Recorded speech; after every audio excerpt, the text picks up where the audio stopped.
iniciar. Oi, Evelyn. Boa tarde. Boa tarde, bem-vinda. Evelyn Adélio Garcia da Silva, né? Sim. Ok, então tá bom. Então deixa eu só ver aqui se eu coloquei presença para todo mundo. Vou falar aqui, ó. Evelyn tá aí, né? Gabriele, Isabelle, Marcos e Mariane. Teve alguém que eu não falei o nome? Não? Então vamos lá. Vamos começar. Pessoal, na última aula a gente começou aqui o tema da semana passada, né? Da primeira semana do PET complementar, que falaria da percepção do homem no tempo. A gente chegou até a avançar um pouco aqui, ó, em alguns tópicos, né? Só um minutinho aqui, galerinha. Alguém tá pedindo para entrar. Que isso?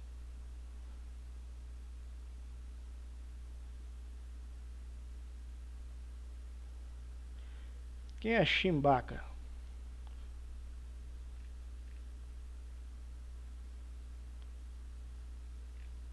Eita, nós. Esse povo estranho, né? Vamos lá. É. Vamos lá então. Percepção do homem no tempo, né? A gente, nós, né? Nós somos seres temporais. Nós somos seres que vivem no tempo, ok? E como seres temporais, a gente tem uma visão de como que o tempo funciona, ok? A gente sabe que o tempo ele pode se dividir em tempo cronológico, né, e tempo histórico. Por exemplo, no tempo cronológico, a gente vai ter os dias, né? Hoje é dia 22 de abril de 2021. A gente vai ter as semanas, a gente vai ter os meses, a gente vai ter os anos, né? Nós estamos em 2021. Ano passado foi 2020 e isso é igual para mim, é igual para vocês, é igual para todos, ok? Boa tarde, Helena. Boa tarde. Vou colocar sua presença aqui. Helena de Souza Martins. Ok? Continuando aqui, pessoal. Eu vinha falando que o tempo cronológico ele é igual para todos nós. Ok? O tempo histórico já é diferente. Todos nós estamos em 2021. Mas em 2021, eu, professor Edivaldo, tenho 30 anos. Em 2021, vocês têm quantos anos? 10, vou fazer 11. 10. Vou fazer 11. 11. Tá certo. Então a gente vê, né, que apesar da gente viver no mesmo tempo histórico, apesar da gente viver no mesmo tempo cronológico, a gente tem um tempo histórico diferente, ok? Vamos avançar aqui. A cultura e a história. Essa parte aqui a gente até já falou um pouco na última aula, mas só para a gente dar uma relembrada, né? Dar uma refrescada. Jesus, o que foi, Marcos? Por que Jesus?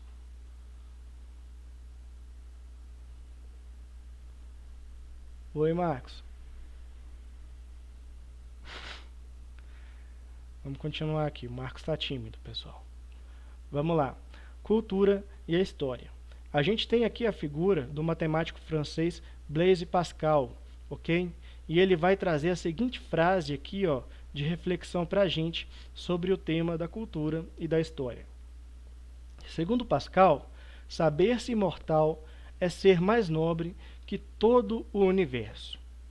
Ou seja, para ele, o fato da gente ser mortal, a gente ter uma mortalidade, a gente em algum momento da nossa vida encontrar a morte, né, ter o fim da nossa vida, isso faz da gente seres nobres, isso faz a gente mais nobre que todo o universo.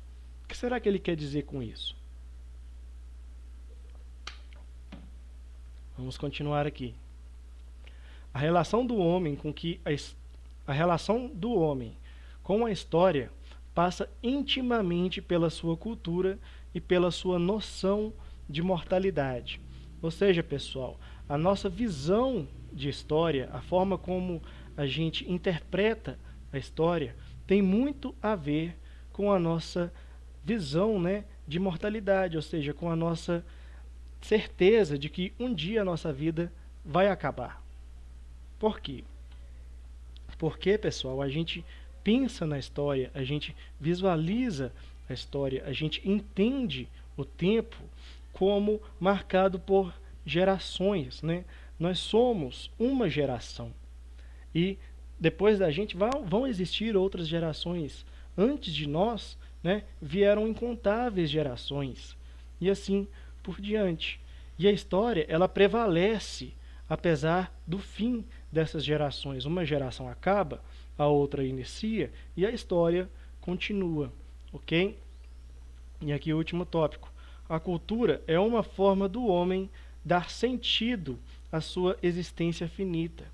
Ou seja, o ser humano ele cria cultura na ideia de tentar manter o seu pensamento, manter as suas descobertas, né, as suas crenças, a sua visão de mundo no tempo.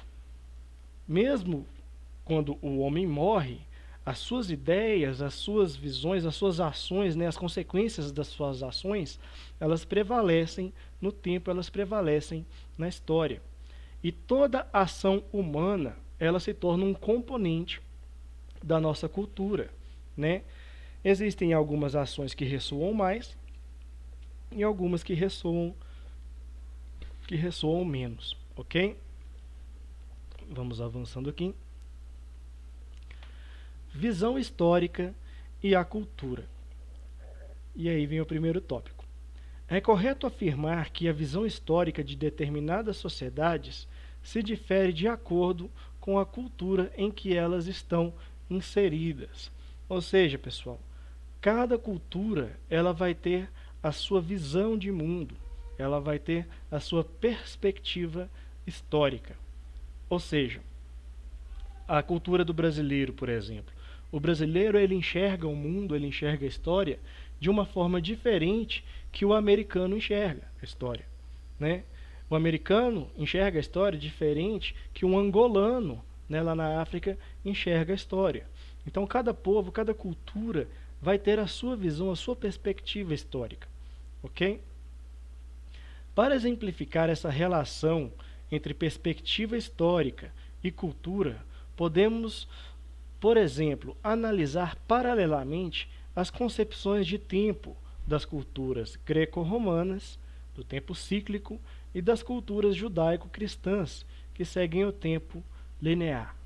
Pessoal, como eu disse para vocês, o tempo cíclico ele é aquele que não se preocupa com o início ou o fim dos tempos. Vamos imaginar aqui, ó, quando surgiu o mundo, né? Como o mundo surgiu, quando o ser humano surgiu na Terra, né? Como o universo surgiu. E do outro lado, quando vai ocorrer a extinção dos seres humanos? Quando vai acabar a vida na Terra? Né? Quando o universo vai ter o seu fim? Essa visão de início e fim não é tão importante, não é tão pensada nas culturas greco-romanas. Por quê? Porque eles têm uma visão de tempo cíclico. Eles não se preocupam em quando uma coisa começou e nem quando uma coisa vai terminar, porque eles sabem que, segundo a perspectiva deles, né, segundo a visão deles, quando um processo termina, outro processo automaticamente se inicia, tá bom? Então a gente vai ter uma visão circular, uma visão cíclica, né, do tempo e do mundo, aqui pelos gregos e pelos romanos, ok?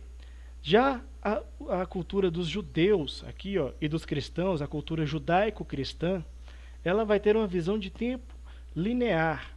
Ou seja, eles se preocupam sim em como que a história se desenvolve, como que a história caminha, né? E a que processos vão se sobrepondo. Por exemplo, eles se preocupam em quando que o mundo teve o início. Segundo a visão judaico-cristã, quando que o mundo teve início? Quando que o universo teve início? Quando, né, no livro lá de Gênesis conta a história, quando Deus criou o mundo em 7 dias, ok? E para os cristãos, quando que o mundo vai ter o seu final?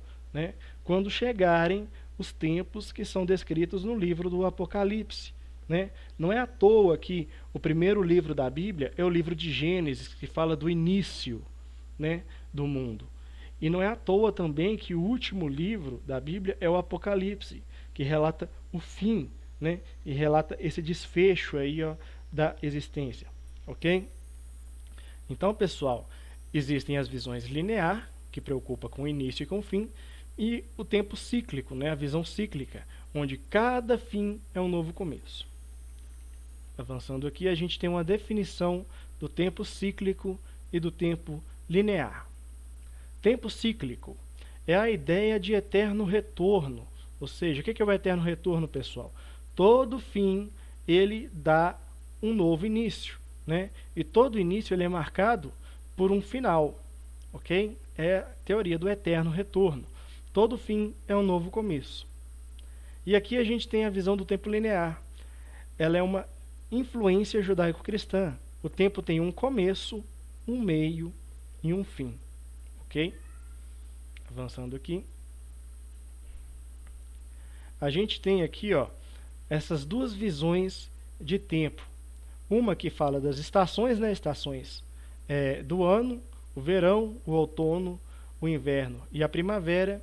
E outra aqui a gente tem uma visão da passagem dos anos, né? 2012, 2013, 2014, 2015, 2016 e 2017. Eu pergunto para vocês aqui, ó, qual dessas duas representam...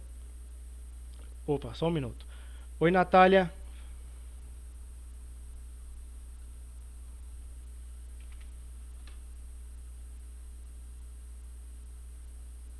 Boa tarde, coloquei presença aqui para você, tá bom? Natália Ellen de Moura Canaã, né? Ok, beleza. Então, continuando aqui, pessoal, deixa eu perguntar para vocês. Nessas duas imagens aqui, ó, uma delas tem uma representação de tempo cíclico e a outra tem uma representação de tempo linear. Qual das duas representa o tempo cíclico? O das estações? Correto, Mariane. Né? Por quê? Porque ela representa um ciclo, né? Ela representa um início que é marcado por um fim. Aqui, ó, a gente tem o verão e antes do verão a gente tem o quê? A primavera, né? Primeiro o verão, depois vem o outono, a estação aqui das folhas caindo, né? Depois a gente vai ter o inverno, né? O frio aqui, ó, representado aqui pela neve. E depois a gente vai ter a primavera, a estação dos frutos, né? Do florescimento. Então a gente tem um ciclo aqui, né? O fim desse ciclo, ele marca o início de um novo ciclo, ok? É uma visão cíclica. E aqui a gente tem uma visão linear, ou seja, ela segue uma linha reta. Por isso que fala linear, porque segue uma linha reta, ok? Primeiro, aqui nessa linha do tempo, a gente tem representado o ano de 2012, o ano de 2013, 2014, 2015, 2016 e 2017. Deixa eu perguntar para vocês. Depois de 2017, volta a ser 2012? Não. Não, né? O que vem depois de 2017? 2018. Correto, né, pessoal? Então, segue uma linha reta.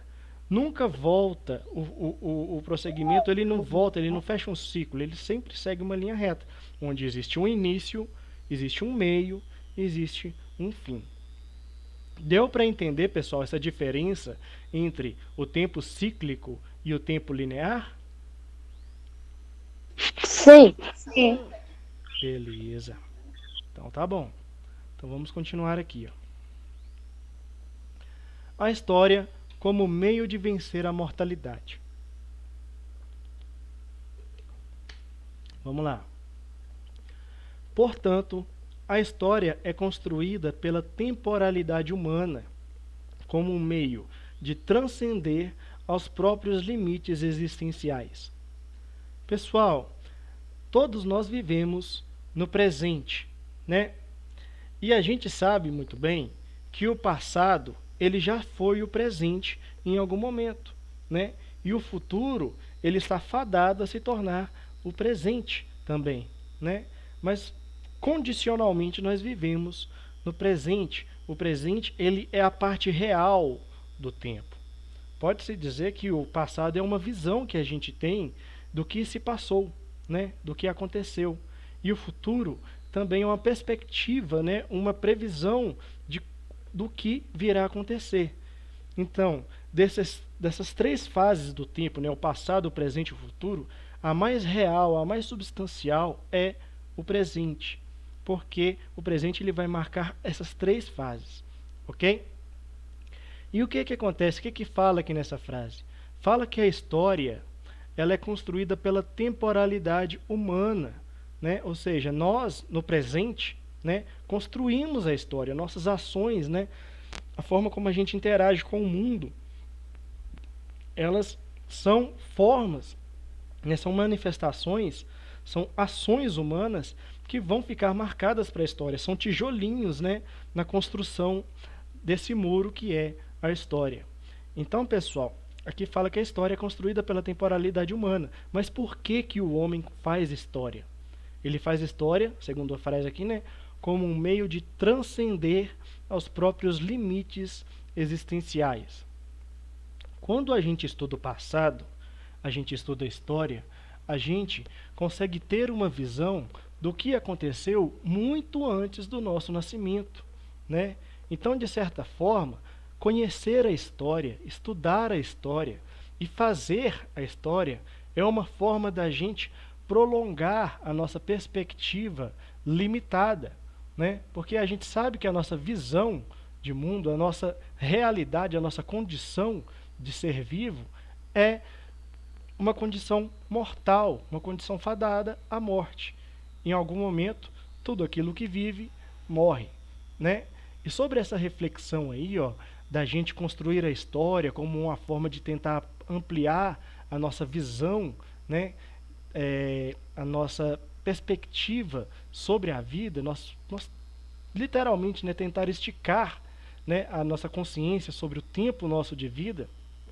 A gente tem um exemplo desse personagem aqui, ó, o Aquiles. Na Grécia Antiga existiu um trovador, um poeta chamado Homero. Esse Homero ele foi muito importante na história da Grécia Antiga porque ele escreveu 2 livros que são muito importantes, são as principais fontes históricas do período onde ele viveu, né, que é o período homérico. Ele marca 2 períodos na história da Grécia, inclusive, de tão importante que é o período pré-homérico e o período homérico, ok? E no período homérico, pessoal, existem essas 2 obras, né, esses 2 livros, né, que são de autoria do Homero, que são a Ilíada e a Odisseia.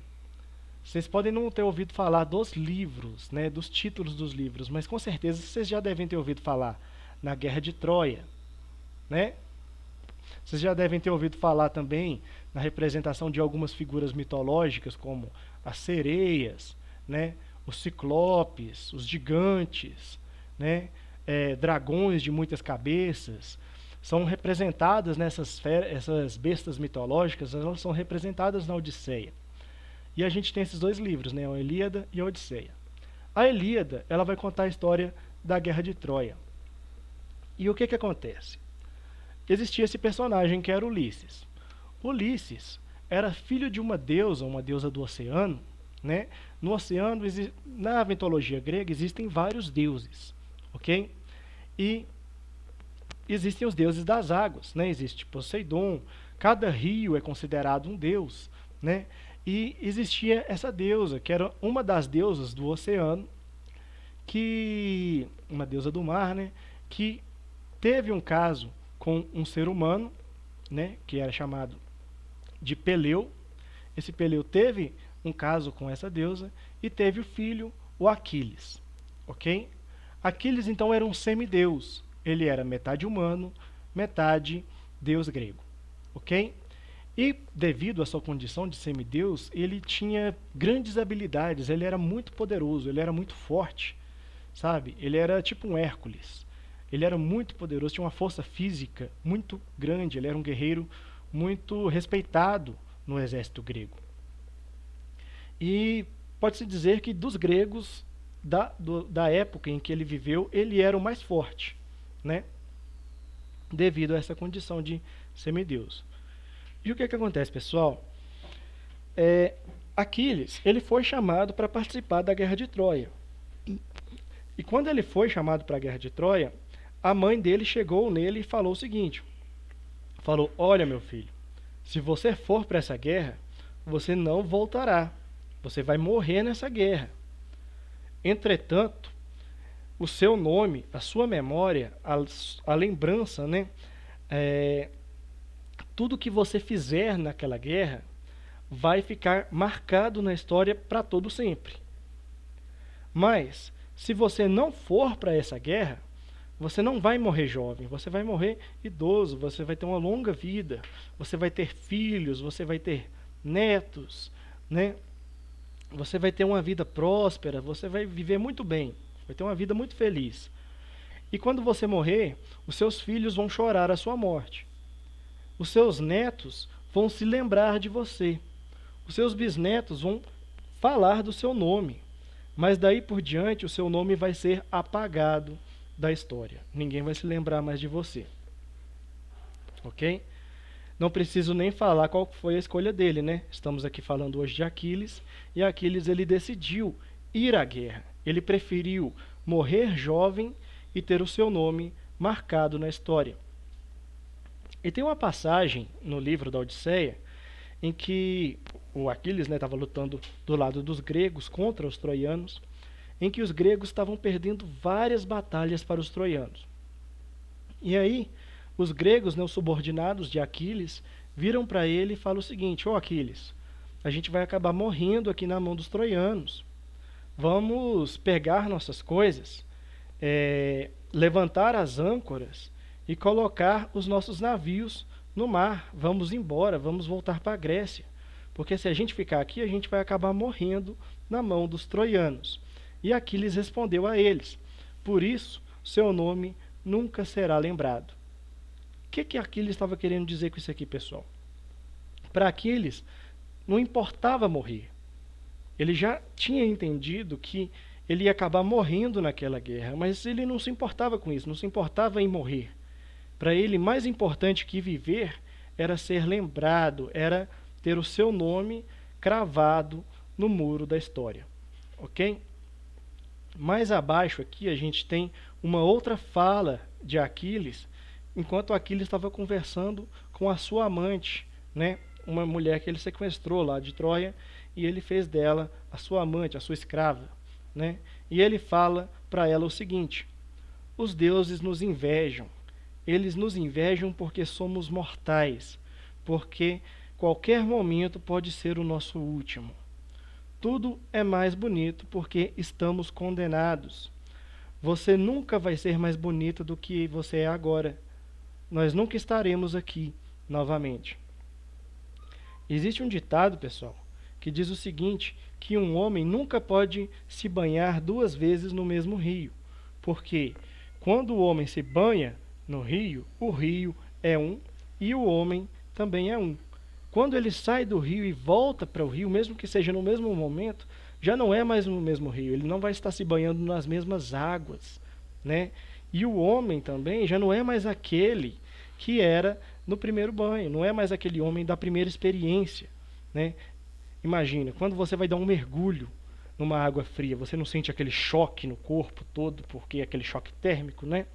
Mas depois, seu corpo se acostuma. Quando você vai mergulhar de novo, já não é mais tão sofrido, né? Mergulhar na água.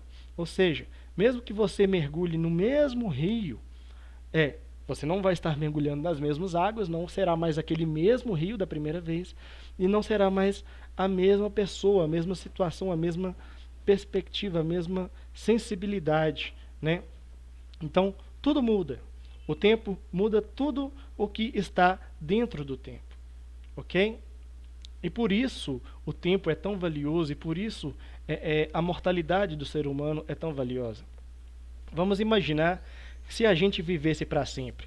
Será que a vida teria o mesmo significado que tem hoje? Será que a vida seria tão valiosa para a gente como é hoje se a gente fosse viver para sempre? Será que seria tão importante a gente aproveitar a vida se não existisse a morte, né?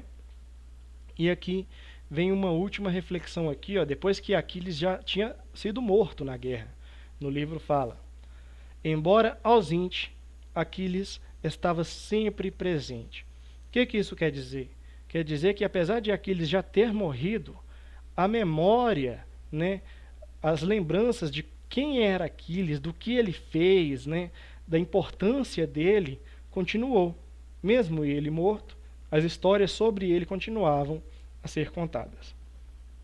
Ok? E sobre essa questão da história vencendo a mortalidade, né, vencendo os nossos limites existenciais, a gente tem aqui também um exemplo do Napoleão Bonaparte. Napoleão Bonaparte, ele era um general do exército francês durante o período da Revolução Francesa, e ele foi ganhando cada vez mais espaço na França à medida que a Revolução ia se desenrolando, né? E a França, ela tinha sempre uma questão de uma concorrência comercial com a Inglaterra. E a Inglaterra, um dos principais parceiros econômicos da Inglaterra nesse período era o Egito. Então, Napoleão, ele lidera um exército e invade o Egito, né? Por que o Napoleão sai da França para ir até o Egito? Justamente para atrapalhar, né, esse comércio, atrapalhar a economia da Inglaterra, que era a principal concorrente da França. E quando ele chega no Egito, ele e seu exército, eles topam com as pirâmides, né? As pirâmides de Gizé. Diga, Mariane. Eu me lembro de um filme que eu vi que dizia que esse Napoleão Bonaparte, ele era amigo na época de Nova York, não era? De Nova York? Se eu não me engano, era alguém que comandava na Nova York, aí lá eles eram melhores amigos. Num filme que eu vi, eles eram melhores amigos. Um moço lá e Napoleão Bonaparte, se eu não me engano. Mariana, agora você me apertou. Não sei te dizer. Se você até quiser me passar depois o nome do filme, tá? Você sabe o nome do filme? Para mim pesquisar aqui. Oi, Mariane, você lembra do nome do filme? Sim, lembro sim. Como que se chama o filme? Vou mandar no chat, que eu acho que eu não vou saber falar muito bem. Só sei como que se... Tá, aí depois você manda pra mim, tá bom? Pode ser no WhatsApp mesmo. Aí eu vou pesquisar, vou assistir. E aí, assim que eu conseguir assistir, eu trago aqui pra você e esclareço sua dúvida. Tá bom? Mas aí voltando, pessoal. Sim. Voltando aqui sobre Napoleão Bonaparte. Napoleão foi até o Egito, né? E chegando no Egito, ele vira para o seu exército, apontando para as pirâmides, né? E diz o seguinte: vejam, homens, 40 séculos vos observam. Será, pessoal, perguntar aqui para vocês, será que quando Napoleão apontou para as pirâmides e falou assim, olha, pessoal, olham, homens, 40 séculos vos observam, né? 4.000 anos, 40 séculos seriam 4.000 anos, né? 4.000 anos aqui, ó, vos observam. Será que ele estava falando do quanto as pirâmides são velhas, são antigas? Ou será que ele estava falando de quantas pessoas, né, durante 4.000 anos não tiveram a mesma visão que ele estava tendo naquele momento? Qual que vocês acham? Vocês acham que ele estava falando das pirâmides velhas ou de quantas pessoas tiveram contato com as pirâmides? De quantas pessoas tiveram contato com as pirâmides. Exatamente, com certeza. Como a gente vinha falando, né, a história, ela acaba sendo uma forma do ser humano tentar ampliar a sua visão de mundo, né? E era exatamente isso que ele estava querendo dizer. Ele estava falando dessas gerações, né? Imagina 4.000 anos, quantas pessoas não tiveram a visão das pirâmides de Gizé, né? As pirâmides do Egito. Avançando aqui, a gente tem aqui uns tópicos falando sobre isso. Considerando que há um antigo provérbio egípcio que diz: os homens temem o tempo, mas o tempo teme as pirâmides, é correto dizer que a frase de Napoleão faz referência não à resistência da materialidade física das pirâmides, mas às várias gerações humanas que elas representam. Ou seja, Napoleão não faz referência aos 40 séculos, apenas para ressaltar meramente o tempo cronológico natural, mas sim para dizer aos seus soldados que, ao lutarem naquela região, 40 séculos de tradição humana, representada pelas resistentes pirâmides, estariam observando e testemunhando os feitos históricos que eles próprios, os franceses, estavam realizando no Egito, no fim do século XIX. Ok? Aqui a gente tem duas representações artísticas, né? Do Napoleão chegando aqui nas terras do Egito, ele aqui chegando aqui, né, na cidade do Egito, provavelmente aqui seria o Cairo, e aqui ele de frente à Esfinge, né? Avançando aqui. E eu tenho essa pergunta aqui para vocês, pessoal. A gente sabe que numa questão de valor histórico, quanto mais antigo o objeto é, mais gerações tiveram contato, né? E aqui eu trouxe dois monumentos para vocês e pergunto: qual dos monumentos aqui é o mais antigo? O Cristo Redentor ou as pirâmides de Gizé? As pirâmides. O que vocês acham? A Evelyn falou que é as pirâmides. O que vocês acham, pessoal? O que você acha, Mariane? Eu iria nas pirâmides, mas eu vou do Cristo Redentor. Você acha que o Cristo Redentor é mais antigo que as pirâmides? Eu acho que as pirâmides. Pirâmides. Beleza. Então vamos ver, né, pessoal? Qual que é o mais antigo? Opa. O mais antigo, pessoal, seria as pirâmides, né? O Cristo Redentor, ele começou a sua construção no ano de 1922. A gente está em 2021, então o Cristo Redentor ele tem 99 anos de idade. Ele não tem nem 100 anos de idade, é antigo, né?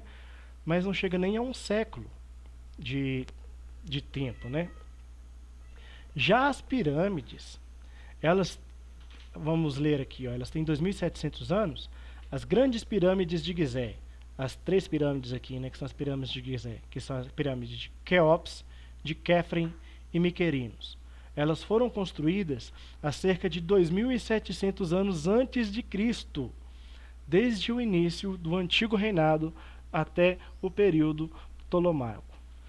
Pessoal, elas foram construídas há 2.700 anos antes de Cristo, né? Então, quando Jesus nasceu, no ano zero, quando Jesus nasceu, essas pirâmides já existiam há 2.700 anos, né?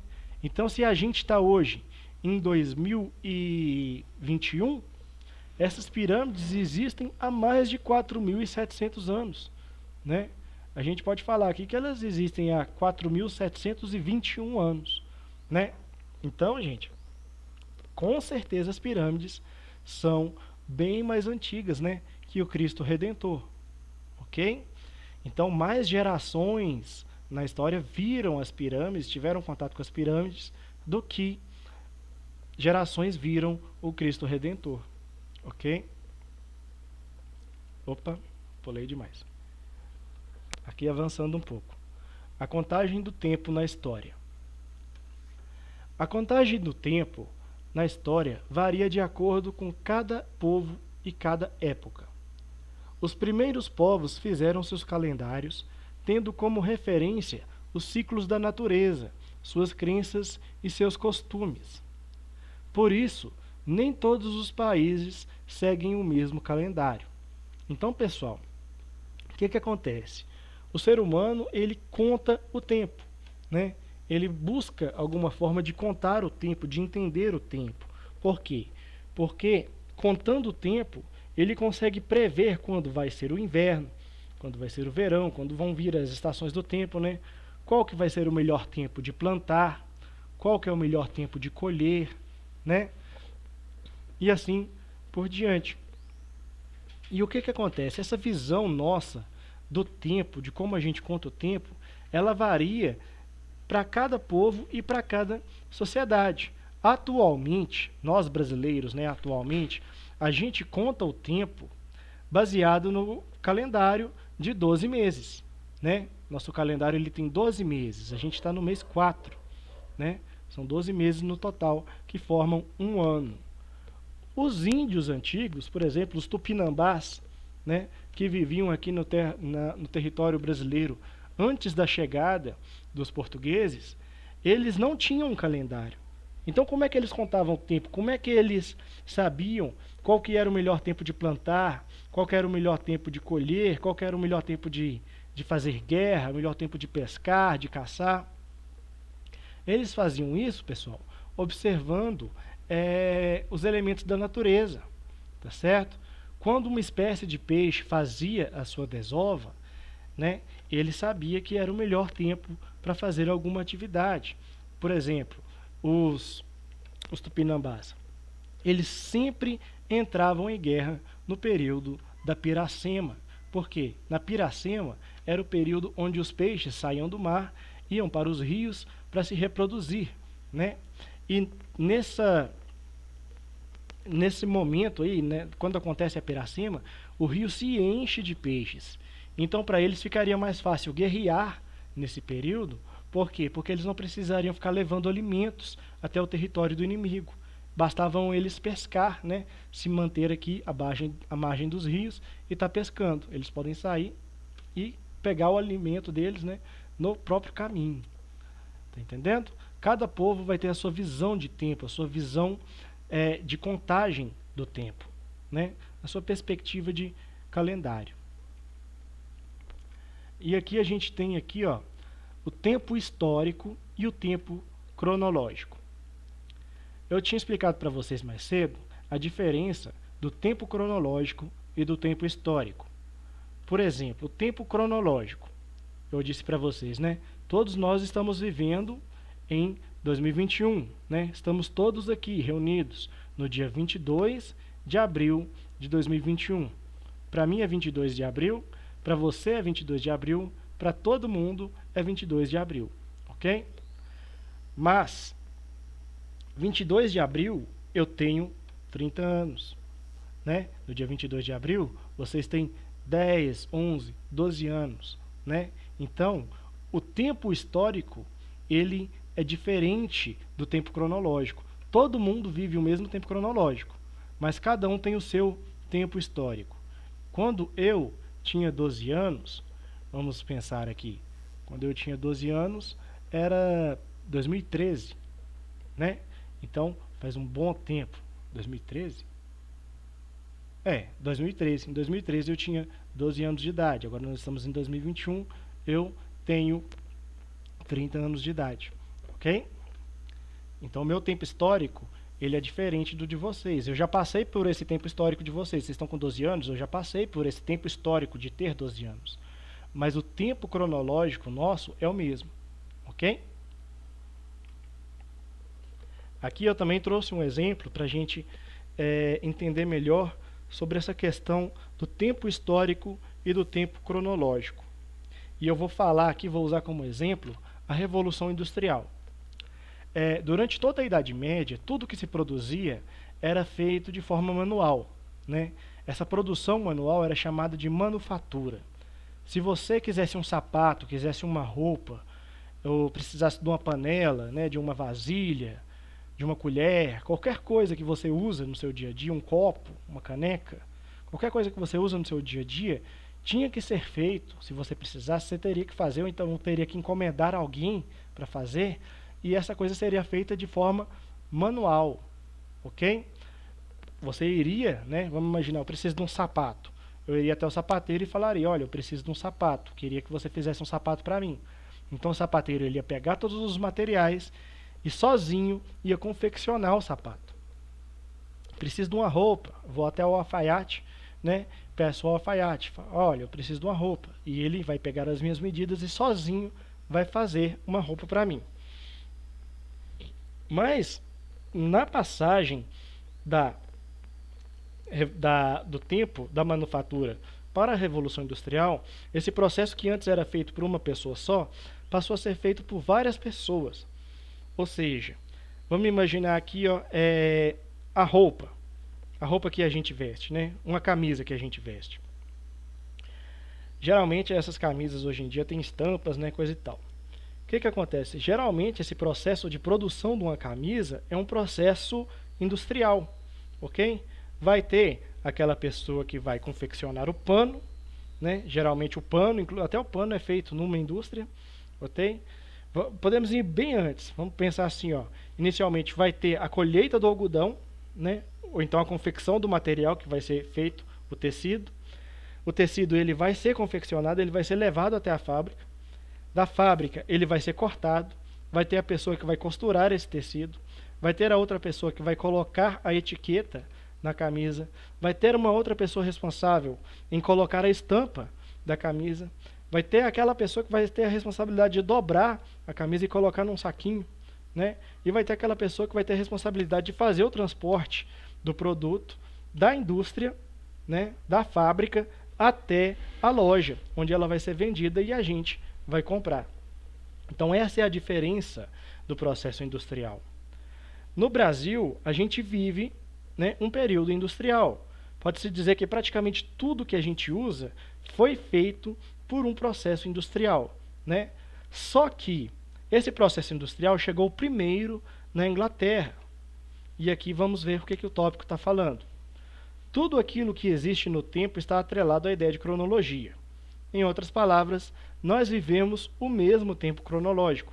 Por exemplo, todos aqui estamos vivendo o ano de 2021. Ano passado, estivemos todos vivendo o ano de 2020. O tempo histórico se relaciona à forma como as pessoas interagem com o tempo cronológico. Por exemplo, no período de 1785 a 1808, a industrialização foi proibida no Brasil. Nesse mesmo período cronológico, a industrialização se intensificou muito na Inglaterra. A indústria brasileira só foi alavancar verdadeiramente no período de 1930 a 1956. Ou seja, Brasil e Inglaterra cruzaram um mesmo período histórico, ou seja, tanto o Brasil quanto a Inglaterra passaram, né, pelo tempo da industrialização, pelo tempo histórico da industrialização, mas passaram em tempos cronológicos diferentes. Enquanto o Brasil só conseguiu se industrializar de verdade no período de 1930 a 1956, a Inglaterra começou a se industrializar muito antes, já em 1760, ok? Então, os dois passaram pelo processo histórico da industrialização, mas aconteceram em tempos, né, cronológicos diferentes.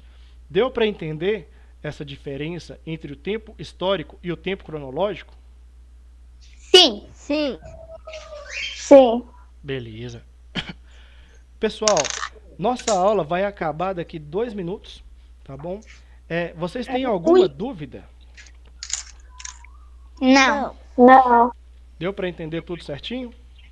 Sim. Sim. Sim. Então tá bom, pessoal. Muito obrigado e na próxima aula a gente se vê aqui novamente, tá bom? Vocês estão dispensados. Tchau. Valeu, tchau, tchau. Tchau. Tchau.